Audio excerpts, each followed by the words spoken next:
Hello everyone and welcome to How-FixIT. In this video I'm gonna show you how to replace a battery in laptop.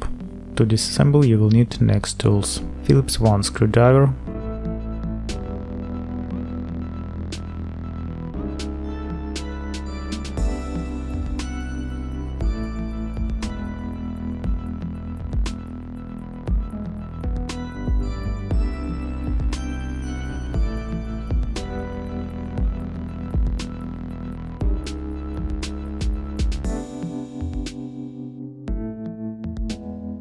you can find the replacement battery for this laptop using this part number.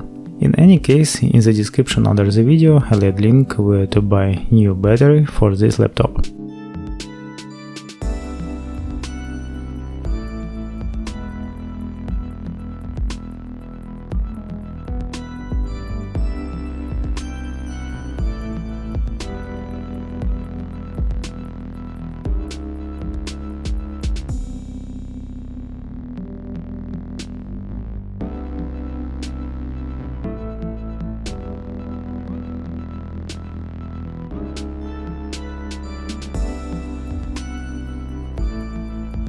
Well, that's all. You were on How-FixIT and see you guys next time.